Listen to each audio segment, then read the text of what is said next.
Sue Stockdale, and welcome to Series 8 of the Access to Inspiration podcast. We are changing the world one inspirational story at a time. Whether I'm talking to a chef, a coach, or a composer, each of their stories has the power to strengthen, shape, and challenge our views of the world. Our aim with the podcast, since the beginning of 2020, has been to improve people's lives by helping them to transcend day-to-day challenges and reflect on what they are capable of achieving. We're excited in this episode to launch our impact report and share the findings from the survey we conducted with listeners, guests, and the wider podcasting community that we interact with. Two highlights from the report that I'm particularly pleased about is that we're now ranked in the top 10% of most popular podcast shows globally, according to Listen Notes, and that 75% of those people we surveyed would recommend the Access to Inspiration podcast to others. You can download the report from our website, so just go over to accesstoinspiration.org and you'll find the transcription for this episode, as well as all the other episodes we've recorded.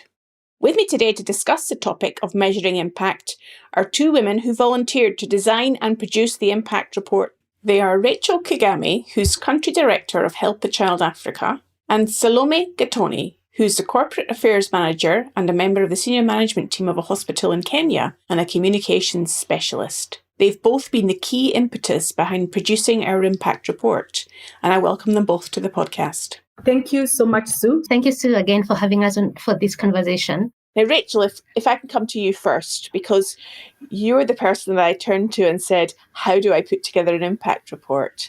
And you were able to help guide me during that process. I'm wondering if you can tell the listener what that involved. Thank you so much, Sue. So from when you contacted me in terms of measuring your impact, I thought it was really, really exciting because I have never thought about how to measure the impact of a podcast. And for me, it was really interesting to hear that you really want to know the kind of impact you're making. And what I really liked about your approach is you've just been in it for less than 3 years and already you want to check how am I doing and am I making an impact. So just the realization that you really want to measure something and you want to understand it better, it was really a good gesture. And what most people really don't know is that actually impact measurement is here to stay. So I know like in the private sector or in the business setup, really they don't focus on measure. It's more about profit and not just trying to measure like if you're actually making a good impact on what you're doing.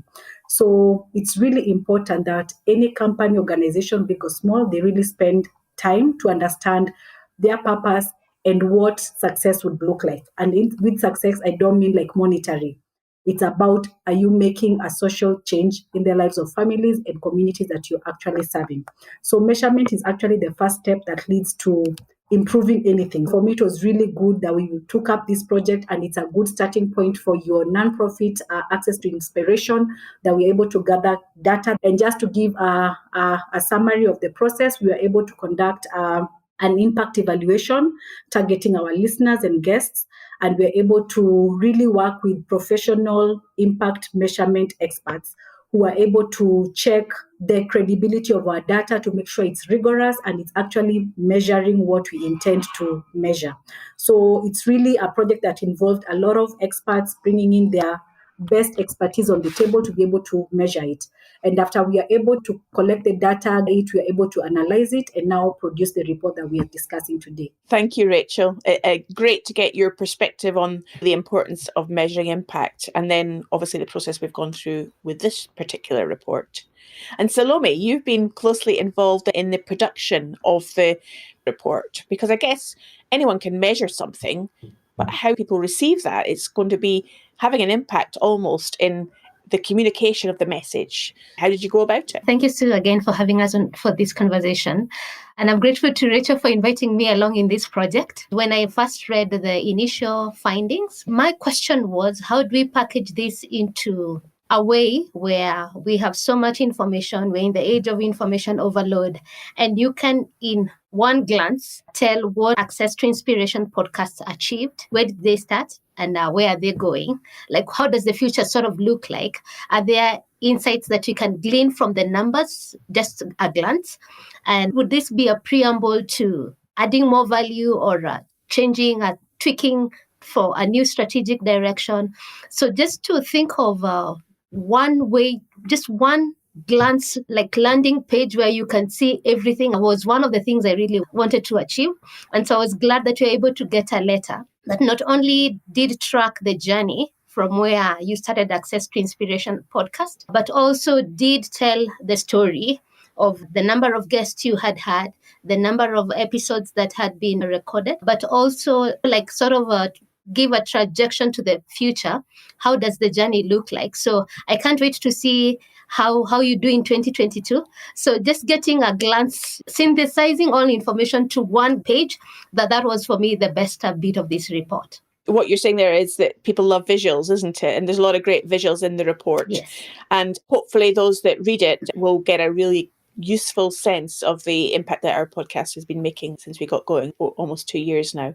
I also know that your role in a day job is around communication. Are there any sort of top tips you would give to a listener about how to communicate impact effectively? I think one of my greatest lessons in this process has been just evaluating the power of storytelling. I think stories are a great part of our lives, and we love stories. There's a way of connecting with the stories we hear, and they can be useful and meaningful in other people's lives. And so for me, from a communications perspective, I would really urge us to tell our stories. You can never tell how much our stories would impact somebody out there. So stories always are a great way to tell or even inspire other people. Even from an organization point of view, just sort of track where an organization has been, where we are, and where we hope to go, and get to synthesize the core values, the vision, the mission of an organization in what we are telling every day in our stories. Thanks, Salome. And here's an example of one of the stories that had an impact on one of our listeners, Evelyn.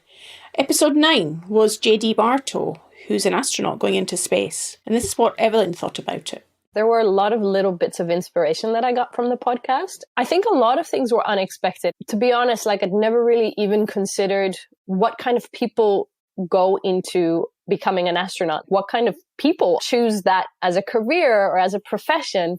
It was so interesting to hear him say how he went from being young and wanting to be either a cowboy or an astronaut and then choosing this profession that was so about adventure and just the whole storyline. It just took me into not only his life, but also thinking about how all of us have our stories and how we end up choosing a particular profession. I loved where he talked about dinner tables when he was growing up and how when there was a question, someone would run and grab the encyclopedia and they would all figure it out as a family. And I just loved that sense of curiosity and that sense of family, bringing those two things together. And I thought, I want to use that more. So I've been trying to incorporate that also in my homeschooling, but also even at dinner table conversations. I have a 4.5-year-old. She's constantly curious about life, but there are so many things that my answer to her is, I don't know.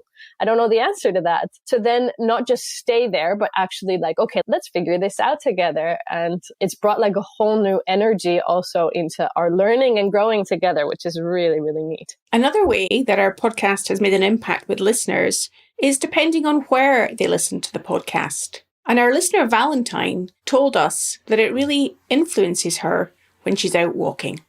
I find it very calming, but at the same time energizing, because when I go out on a walk, and that's how I got to know the podcast, it's an ideal time to take a walk, for example, and really listen to it and take it in. And that's why it's always very valuable to me, and I always feel better afterwards. I think it's the perfect length and the perfect energy of a podcast for me personally. So it's always enriching and I take a lot of value from it. And for another of our listeners, Malcolm, who recently retired, the podcast had an impact on him in terms of thinking about how he can become more adventurous. I think I enjoyed finding out about other people's lives and some of their activities, things that they've done, and particularly things like risk-taking and people's curiosity and sense for adventure. It's made me think about doing things in a different way or doing different things. The one I particularly enjoyed was Jonathan Cook on the living as a dairy farmer, because it just made me think how people can break out of the mold and do things differently. So that's something I'm going to try and do. I've retired a couple of years ago and probably settled into a routines, but I never liked routines when I was working. So now I need to find more leisure activities and perhaps be more adventurous. Being more adventurous is also something that our guests have highlighted in the Impact Survey. In fact, over 50% of our guests were first-time podcasters, and 71% of them said that they would be very likely to be a podcast guest in the future because they'd had a positive experience. Even 29% of our guests felt that it was very likely that they would host a podcast in future. So in terms of the impact of encouraging people to think about podcasting that can be used as a medium for communication, we've had a success there too. In addition to evaluating the impact that podcasts have had on listeners and guests, we also turned our attention to those that are engaging with us in different ways, supporting the production of the podcast and the research that we do. I spoke to Shikar, who'd carried out a research project for us, and one of the key things that made an impact on him was learning how to listen. One of the major things that I learned was to listen. And I think that is a skill that is becoming passive these days and needs to be learned in an active manner, which nobody actually teaches us to do somehow. We're always told to listen to others and to be an active listener, but nobody tells us how to listen to others. I think this is a skill that I got to practice actively through these podcast series that I had the opportunity to listen to, and to be able to just listen to someone and their thoughts and not make a judgment out of it and trying to gain from their thoughts is something that I learned from this podcast series. Perhaps podcasters can be thinking about the impact that actually producing the podcast has on those that are doing the editing. I was curious to learn if Matthias was inspired when he was doing the sound editing for our podcasts, and it certainly seems like it's causing him to think differently about the clients he works with. All the people that appear in your podcast, they all have this feeling. They have this passion and they have this search. You don't hear them saying, well, this is just my job and that's all. No, they are looking for something else. I think that's crucial in life. We should always be looking for something else. That feeling, I think, is really important. In fact, lately that I have maybe more choice with the work I do, I try to choose projects that have this kind of feeling. I am right now editing 2 or 3 other podcasts in a regular basis, and they all have this inspiration message. It's something I like because it's not just editing an interview, but it's being part of something else. While I edit, I also get that message. So it's inspiring me, and I'm being part of a team that is also helping to inspire other people.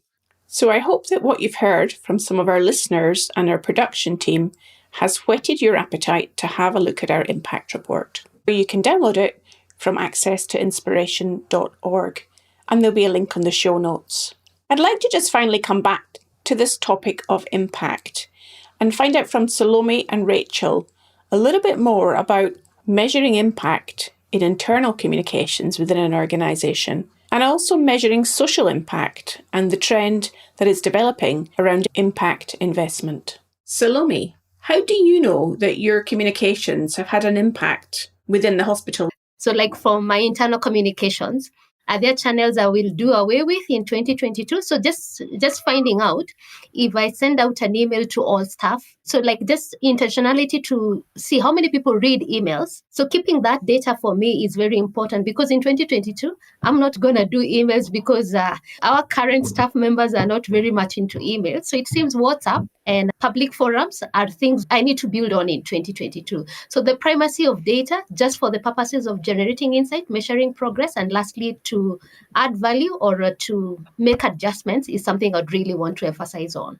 You're making me think now, Salome, around challenging traditional norms. Because if there's a perceived way, for example, that we always use email and that's how we do it, what I'm hearing you say is, no, we should be thinking more broadly than that. Is this the right effect that we're getting by using that channel? And the intentionality might be to be more effective using a different channel. Is that what you're alluding to? You're right, Sue. I think sometimes we get so stuck into how we have done things. We miss an opportunity to embrace new ways of communicating. For instance, I think a podcast would be something I want to try in my organization and actually track the number of people who get to listen to a particular podcast and see if that's the future for the hospital versus getting stuck to an email. And I know we are more than 800 staff members. And from my research and the data I have collected, only about 100 people read their emails when we send a general communication. So it means a very small, minute fraction and percentage of people are reading emails. So that's not the future for sure. So from where I sit right now in my internal communications, I need to look for new ways and embracing new ways and not be afraid to try them out, but to see what can I make out of this. And hopefully that will be the thing that catch on and you'd have made impact. Well, I'm hoping that podcasting will sneak in there as a way of communication, perhaps in the future within your hospital, Salome. You're right. I want to try one this year. This first quarter, I'll give you feedback about my first trial. Fantastic. And Racheal, I know you are very keen on measuring social impact and the value that has around the fundraising that you're doing in your role. Tell us about that. So there's an emerging interest and a growing demand from investors and customers to solely invest and spend with businesses who align with their values. So people are not looking for products that smell good or they're cheaper. They really want to align with the why you do what you do. So for example, people who listen into Access to Inspiration, I remember one of the feedback we got in the report was someone who said, I was really happy to hear the motivation and the reasons as to why you do the show. So people want to connect with your why. And this is where social impact comes in. So social impact is the net effect that companies and organizations have on individuals, families, and communities' well-being through their business activities. People want to align more with the purpose of the organization, and that's why they would invest in it. And impact investing, it's a positive change your organization is bringing to society. And so it's really interesting that 51% of all consumers are speculated to pay for products and services that promote social impact. So it means if you have social impact in mind, you're already ahead of your competitors. It means a competitor who's not really providing this social impact or who's not providing this data is already knocked off the market. But how do we know that your company or the company you want to invest in or their product make a social impact? So this is where measurement really comes in. And without proper data and information, we can really not tell. Whatever you present will be baseless. And so we really want this data to convince our supporters, the people who invest in our organization, that really we are creating change and we are making an impact. So the main reasons I would really urge organizations and companies, regardless of the size, why they really need to focus on measuring social impact. It really helps you to see the results of your work. Because if you're relying on external funding, then it's critical that you can illustrate the results of your effort. And this is where the data comes in. And as Salome already said, it helps you to tell your story better to consumers, connect with them and your customers. So we live in a world that's interconnected, and the challenges the world is facing, you cannot solve the global challenges alone. Access to Inspiration is one avenue of solving one challenge. So if we all, in our own small ways, if we all contribute to solving these global challenges, it means really we are doing a part of how we are creating the impact, like we are making our own contribution. So it means you do your part, Salome does a part, I do my part, and globally we are leading to global change. Well, I agree with what you're saying, Racheal, that if everyone does one small action, they can add up to creating a much bigger impact globally. Now, of course, both you and Salome are busy people, and I'm really grateful that you've taken the time to volunteer to help us with this impact report. I guess I'm wondering, why would you want to do that? What's been in it for you? I really feel like I'm so grateful. For me, it's about changing the African narrative, because there's the notion of Africans, they just like to receive. We really want to change the African narrative, that indeed Africans have resources, they are well endowed, they are solution oriented. And that's the side of Africa we really want to bring across globally. Both Salome and I, we're on the same page in terms of the change we want to create.